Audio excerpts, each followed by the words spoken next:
Dear brothers and sisters in the Lord, ప్రభునందు ప్రియమైన సహోదరి సహోదరులారా, today's verse for our meditation is taken from Exodus 2:23. ఈ రోజు మన ధ్యానం కొరకు నిర్గమకాండం 2:23 నుండి తీసుకొనబడింది. Their cry came up unto God. వారు పెట్టిన మొర దేవుని యొద్దకు చేరెను.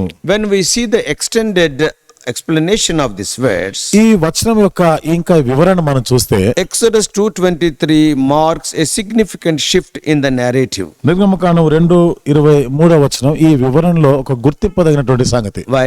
ఎందుకని Till the time we are hearing about the personal story of Moses అంతవరకు కూడా మోషే యొక్క ఆ వ్యక్తిగతమైనటువంటి చరిత్రనే మనం వింటున్నాం. and moving from the personal story of Moses to a broader plight of the Israelites in Egypt, now we see. ఇప్పుడు మోషే యొక్క వ్యక్తిగతమైన చరిత్ర నుండి కొంచెం విశాలమైన దృక్పథంలో ఇప్పుడు ఐగుప్తులో ఉండిన ఇశ్రాయేలీల గురించి మనం చూస్తున్నాం. And this verse tells us that during a long period, the Pharaoh who sought to kill Moses died. ఈ వచనంలో ఎంతో కాలంగా ఇశ్రాయేలును చంపాలని చూస్తున్నటువంటి మోజెస్. మోషేని చంపాలని చూస్తున్నటువంటి ఆ ఫరో చనిపోయాడు.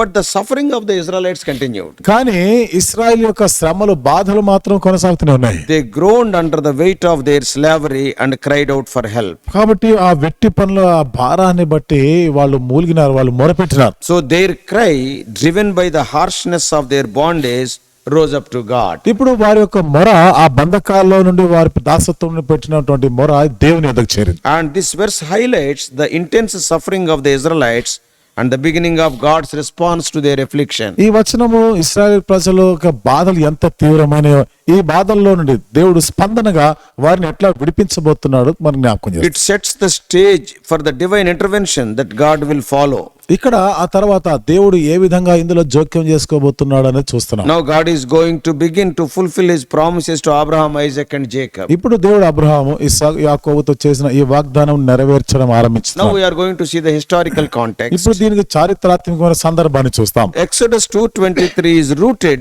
in the period of Israelites' enslavement in Egypt, which lasted for several centuries. నిర్గమకాండం 2:23 వచనం చాలా కాలంగా శతాబ్దాల తరబడి ఉంటున్నటువంటి ఆ యొక్క బానిసత్వము ఆ సందర్భం అది.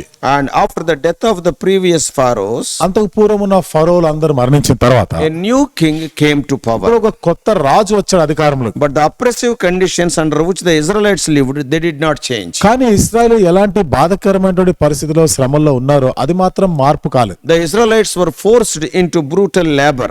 ఇశ్రాయేలు మాత్రం వారు ఎంతో కిరాతకమైనటువంటి ఆ బానిసత్వంలో ఉండలాగిన బలవంత చేయబడ్డారు. They have to build cities and working in the fields under harsh conditions. వాళ్ళు పట్టణాలను నిర్మిస్తున్నారు, పొలాల్లో పనిచేస్తున్న కఠినమైనటువంటి ఆ యాజమాన్యం కింద పనిచేస్తున్నారు. Their suffering was not just physical, it is both spiritual and emotional. వారి బాధలు శ్రమలు భౌతిక శరీర సంబంధమైనవే కాదు, ఆత్మ సంబంధమైన మానసిక సంబంధమైనటువంటి బాధలు. As they were separated from the land God had promised to the ancestors and were living in a foreign land under cruel rulers. దేవుడు వారి పితరులకు చేసిన ఆ వాగ్దాన దేశంలో నుండి ఇప్పుడు వాళ్ళు కిరాతకమైనటువంటి క్రూరులైనటువంటి ఆ అధికారుల క్రిందకి బానిసత్వంలోనికి వచ్చారు. The mention of the king's death is significant because it marks a potential turning point into the political landscape of Egypt. రాజు మరణించట అనేటువంటిది ఒక ప్రాముఖ్యమైనటువంటి సంగతి. ఎందుకంటే రాజకీయ పరమైనటువంటి ఆ దేశం ఆ బానిసత్వం నుండి ఇప్పుడు వాళ్ళు విడుదల పొందుతారు. However, for the Israelites, ఏదేమైనా ఇశ్రాయేల్ మాటకు వస్తే the change in leadership brought no relief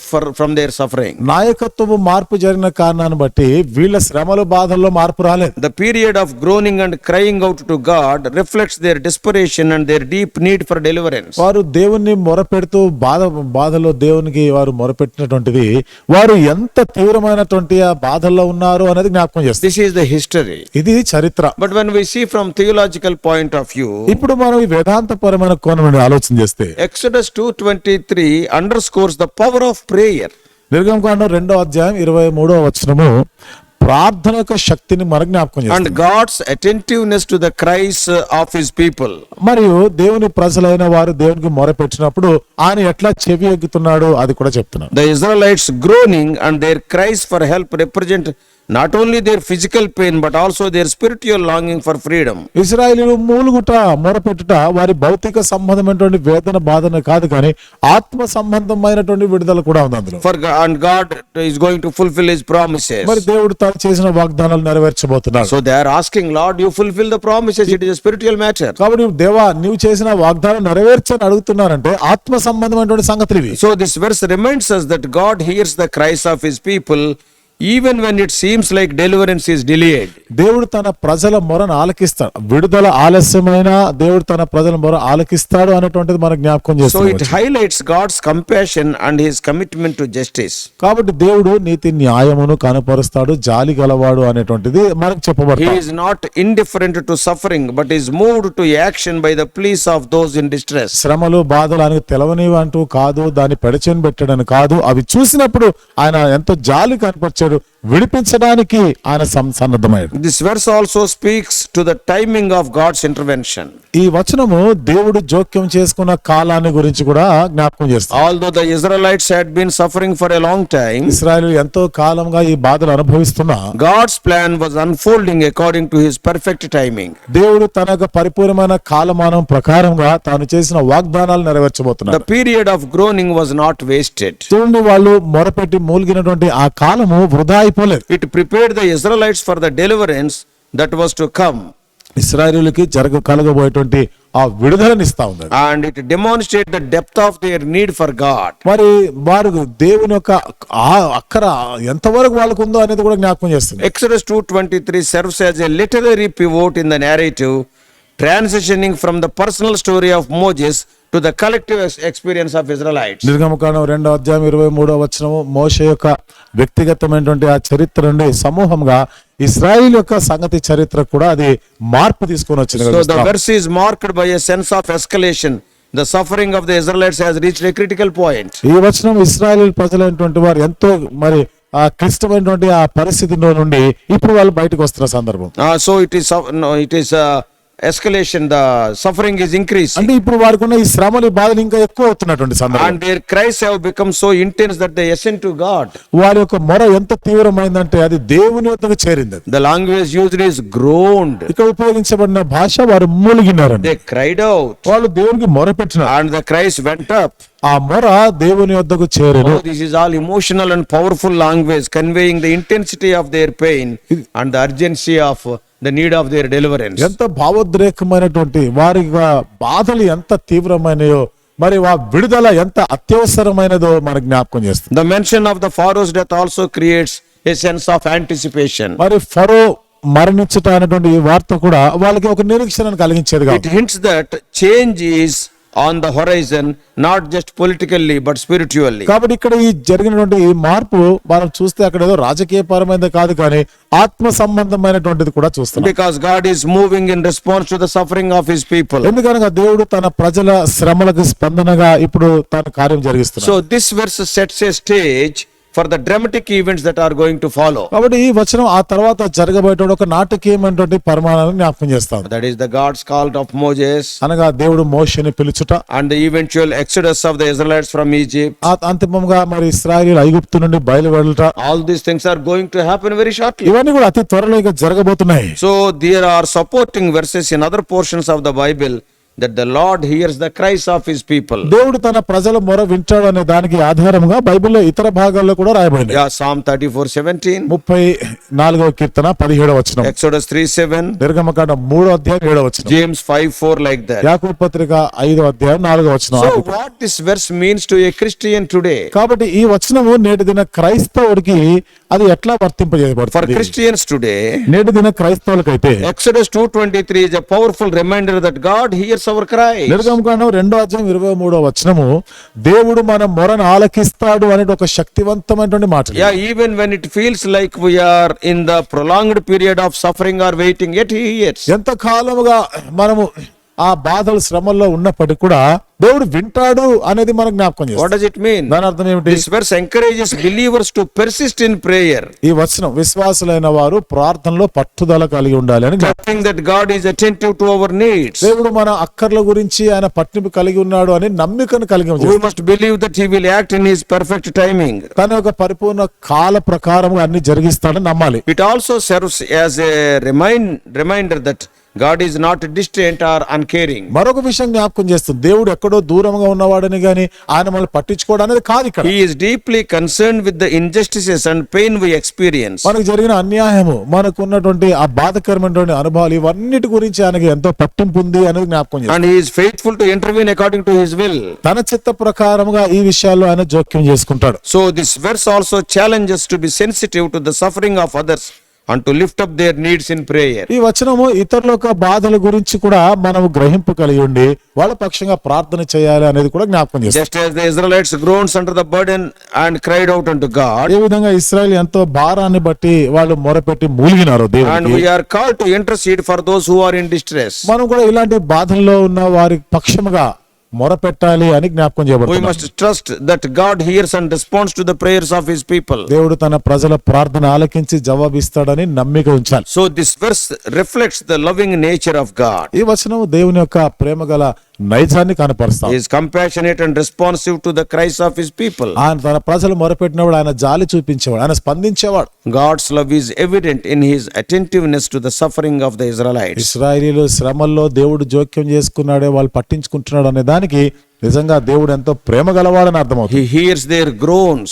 వారి మూలుగులను ఆయన వింటాడు, and He is moved to act on their behalf. వారి పక్షంగా ఆయన తన కార్యం జరిగిస్తా ఉన్నాడు. Oh, this demonstrates that God is not indifferent to human pain. ఇక్కడ ఇదే అర్థమవుతుంది, మానవుని యొక్క బాధలు దేవునికి తెలియనివేమి కావు. Rather, He is a loving Father who listens and cares deeply about the well-being of His children. దాని వల్ల దేవుడు ప్రేమగల తండ్రిగా తన పిల్లల యొక్క క్షేమాన్ని గురించి ఆలోచన చేసేవాడు. ఆయన His love is patient yet powerful, ఆయన యొక్క ప్రేమ ఎంతో దీర్ఘ శాంతం గలది, సహనం గలది, ఆయన శక్తివంతమైన. and He works out His plan for deliverance in the midst of their suffering. వారి శ్రమల బాధల్లో వారి విడుదల కొరకైనటువంటి ఒక ప్రణాళికను చేసి ఉన్నారు. So how this verse connects to Lord Jesus? ఈ వచనం యేసుక్రీస్తు ప్రభువారికి ఎట్లా సంబంధం కలిగి ఉంటుంది? Yeah, it foreshadows the ultimate deliverance that would come through Jesus Christ. యేసుక్రీస్తు ద్వారా మనకు లభించే అంతిమమైనటువంటి విడుదలకి ఛాయగా ఉంది. Just as God heard the cries of the Israelites and delivered them from slavery in Egypt, ఏ విధంగా దేవుడు ఐగుప్తులో తన ప్రజల బాధల్లో ఉన్నప్పుడు వారి యొక్క మొరను ఆలకించాడో, He hears the cries of humanity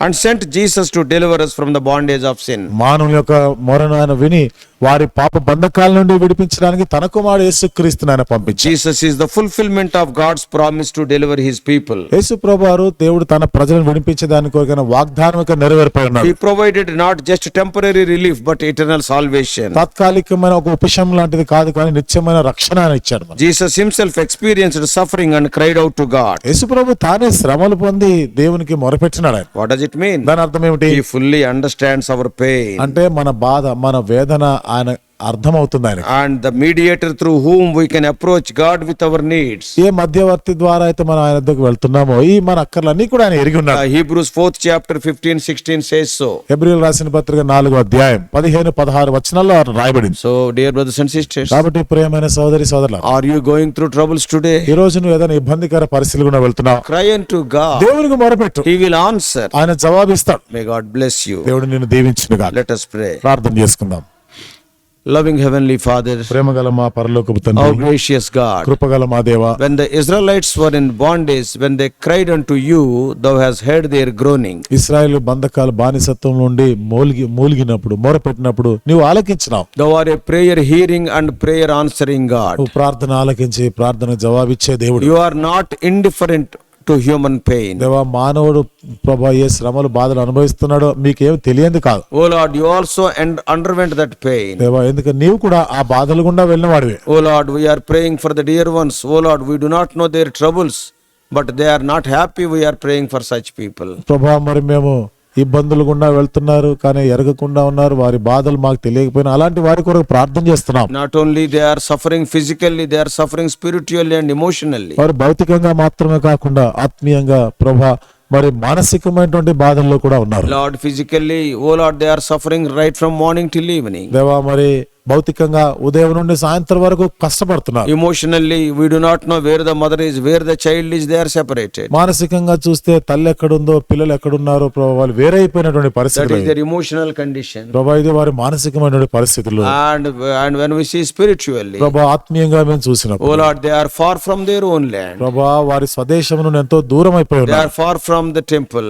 వారు ప్రభా దేవాలయానికి దూరమై ఉన్నారు. Oh, that is the condition of the people who are in Babylonian exile. అదే ప్రభా బబులోను చెరలో ఉన్న వారి పరిస్థితి అదే. Now in Egypt they have not gone to their promised land, ఇప్పుడైతే ఐగుప్తులో ఉన్నారు, వాగ్దాన దేశానికి ఇంకా వెళ్ళలేదు. but they have done the good thing. అయితే ప్రభా వాళ్ళకు మంచి పని చేసినారు. They cried unto you. వాళ్ళు నీకు మొరపెట్టినారు. They believed that you are the Redeemer. నీవే విమోచించేవాడు నమ్మినారు. Thank you for answering their వారి prayers. ప్రార్థన జవాబిచ్చినందుకు వందనాలు. Our dear ones also may cry unto you. మా ప్రియులైన వారు కూడా మీకు మొరపెట్టుదురుగా. Man cannot solve our problems. మానవుడు మా సమస్యలను పరిష్కారం చేయలేడు. Lord, you speak to us. దేవా నీవే మాతో You మాట్లాడు. answer our prayer. నీవే మా ప్రార్థన జవాబు. We do pray in the prayer hearing and prayer answering name of our Lord and Savior Jesus Christ. మా ప్రభువును మా రక్షకుడైన యేసుక్రీస్తు వారి ప్రార్థన ఆలకించి ప్రార్థన జవాబిచ్చే నామంలో ప్రార్థించి వేడుకుంటున్నాము తండ్రి.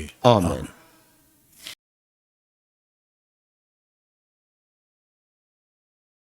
God bless you all.